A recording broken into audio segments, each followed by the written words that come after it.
सुनो नैनीताल शहर में हो प्यार है क्यों सुनो यूं पहली नजर में हो भेंट भेज सुनो আসসালামু আলাইকুম everyone, welcome back to my channel. কেমন আছেন সবাই? আশা করছি আল্লাহর অশেষ রহমতে সবাই ভালো আছেন, সুস্থ আছেন। আলহামদুলিল্লাহ আমরাও ভালো আছি। রোজার ঈদ শেষ করে ঢাকাতে ফেরা জার্নিটা কেমন ছিল সেটি আজকে শেয়ার করব। আশা করছি ভিডিওটি আপনাদের কাছে ভালো লাগবে। ভালো লাগলে ভিডিওতে অবশ্যই একটা লাইক দিবেন, আর যারা এখনও চ্যানেলটি সাবস্ক্রাইব করেনি তারা চ্যানেলটি সাবস্ক্রাইব করে পাশে থাকা বেল বাটনটি অন করে রাখবেন পরবর্তী ভিডিওগুলো সবার আগে পাওয়ার জন্য। প্রথমে যে ব্রিজটি দেখছিলেন ওইটা কিন্তু ফরিদপুরের শুরুতে পড়ে। ব্রিজটা কিন্তু দেখতে অনেক সুন্দর, পাশে নদীটা দেখতে কিন্তু অনেক সুন্দর লাগছিল। ওখানকার সিনারিটা আমার কাছে অনেক ভালো লাগে, তাই একটু ক্যাপচার করে রাখলাম। তারপরে কিছু দূর আসতেই ফরিদপুরের ভিতরে দেখি এরকম শুধু কলা বাগান, বিঘের পর বিঘে শুধু এইভাবেই কলা বাগান দেখা যাচ্ছে। মানে কলার গাছ নেই এমন কোনো জায়গায় নাই, সব জায়গায়ই কলা গাছ একটা দুইটা করে থাকলেও আছে। তো এখানে দেখলাম কলাটাই বেশি চাষ হয়। আমি তো আর পুরোটা ভিডিও করিনি, কিন্তু এখানে অল্প কিছু আপনাদের সাথে শেয়ার করলাম। তো এইভাবে অনেক কলা গাছ ছিল এই সাইডটাতে, এই যে এখনও দেখা যাচ্ছে এখানে অনেক কলা গাছ আছে। এই এলাকায় মনে হয় কলা বেশি চাষ করা হয়, এর আগে ওইভাবে দেখা হয়নি, এইবারই প্রথম দেখলাম। তো এখন আমরা ঘাটে চলে এসেছি, আমরা যেহেতু ঘাট পারাপার হব এজন্য ঘাটে চলে আসলাম। তো এখন একটা ফেরির জন্য দাঁড়িয়ে আছি, ফেরিটা আনলোড হচ্ছে, আনলোড হয়ে যাওয়ার পরে এখন আমাদের গাড়িও উঠে যাবে। তো এখন আর ফেরিঘাটে আসলে আগের মতো জ্যামে অনেক সময় বসে থাকা লাগে না। মাঝে মাঝে দেখা যায় দু এক সময় যখন ফেরি ঘাটে থাকে না তখন ফেরি আসা পর্যন্ত একটু অপেক্ষা করা লাগে, তারপরে ফেরিঘাটে ওঠা যায়। মাঝে মাঝে দু এক সময় একটু আধা ঘন্টা মতো লেট হয়, এর বেশি লেট হয় না।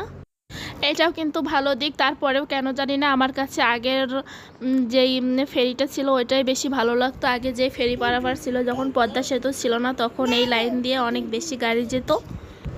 দক্ষিণাঞ্চলের গাড়িগুলো সব এই রোড দিয়ে যাতায়াত করতো। তা আগে যখন ঈদের সময় বাড়িতে যেতাম তখন এখানে অনেক বেশি ভিড় থাকতো, একটা লোকের সমাগম থাকতো, যার কারণে অনেক বেশি ভালো লাগতো, যে একটা ঈদ ঈদ ফিল হতো। সব সময়ই মোটামুটি জ্যাম থাকতো। তাছাড়া ঈদের সময় দেখা যেত আমরা একবার 6 ঘন্টাও এখানে জ্যামে বসে থাকছিলাম। একদিক থেকে কষ্ট হলেও একটু আনন্দও লাগতো, সবাই ঈদ করতে বাড়িতে যাচ্ছে, সব কিছু এখানে বসে দেখা যেত। রাস্তার পাশ দিয়ে অনেক দোকান থাকতো যেগুলো দেখতে আমার কাছে ভালো লাগতো। রাতে যখন জ্যামে এখানে বসে থাকতাম তখন আমি ওই দোকানগুলো দেখতাম, ওখানে খাবার বিক্রি করতো। রাস্তায় বের হলে খাবার সবসময় আমি বাসা থেকেই নিয়ে আসতাম, রাস্তার খাবার তেমন একটা খাওয়া হতো না। তারপরে মানুষের খাওয়া দেখে মাঝে মাঝে নিজেকেও খাইতে ইচ্ছা করতো, তারপরেও নিজে খেতাম। তো এখন আমরা কিন্তু ফেরিতে উঠে গেলাম, এখন ফেরিটা ছেড়ে দিয়েছে। তো এখানে এসে একটা জিনিস দেখলাম, হাজব্যান্ড বলল যে এখানে নাকি পদ্মা যমুনার মিল স্থান। এখানে পানির কালারটা যে দেখা যাচ্ছে দুই রকম, এটাই এখানে দুইটা নদী একসাথে মিলিত হয়েছে দৌলতদিয়া ঘাটে। আগে এই বিষয়টা জানতাম না, আগেও দেখেছি এখানে একটু পানিটা দুই রকম কালার থাকে। পদ্মার পানির কালারটা একটু হালকা থাকে আর যমুনার পানির কালারটা একটু গাঢ় থাকে। তো এটা এবারই খেয়াল করলাম, হাজব্যান্ড বলল তাই। আচ্ছা, এখানে আমার মেয়ে বসেছিল, সে বাইরের দিকে দেখছিল। আর এবার ফেরিতে গাড়িটা খুব সুন্দর জায়গায় ছিল, একদম সামনে ছিল, বাইরের সব কিছু দেখতে পাচ্ছিলাম। আমার এই পাশে জানালা ছিল আর এখান থেকে সবটা দেখা যাচ্ছিল। তো জার্নিটা করতে খুব ভালোই লাগছিল এখানে বসে। তো এখানে দেখলাম নদীতে চর উঠে গিয়েছে। তো আমি এইরকম কয়েকটা জায়গায় দেখলাম চর উঠে গিয়েছে, নদীর মাঝখানে এরকম কয়েকটা জায়গায় চর উঠে গিয়েছে। এগুলো কিন্তু আগে ছিল না, এখন এগুলো দেখা যায়। তো গাড়ির ভিতরে বসে বসে এগুলো দেখছিলাম আর তিলে খাজা আর শনপাপড়ি খাচ্ছিলাম। তো ফেরিতে যেগুলো বিক্রি করে ওখান থেকে কিনে নিলাম, এগুলো কিন্তু খেতে ভালোই লাগে। আর এখানে দেখছিলাম ঝালমুড়ি বিক্রি করছিল, তো এটা কোনো বাড়ি খাওয়া হয় না, তো এইবার দেখে কেন জানি খাইতে মন চাচ্ছিল, তারপরে তাই একটা ঝালমুড়িও খেলাম। নদীতে এখানেও একটা চর দেখা যাচ্ছে, চরের আশপাশ দিয়ে দেখছিলাম খুঁটি দিয়ে রাখছিল, হয়তো বা এটা চিহ্নিত করার জন্য যাতে দূর থেকে দেখা যায়। আরও ফেরি আসছিল পিছন দিয়ে। তাই আজকে জার্নিটা আমার কাছে খুব ভালো লাগছিল, সব কিছু দেখতে দেখতে আসছিলাম, কখন যে সময় পার হয়ে গেল তা টেরই পাইনি।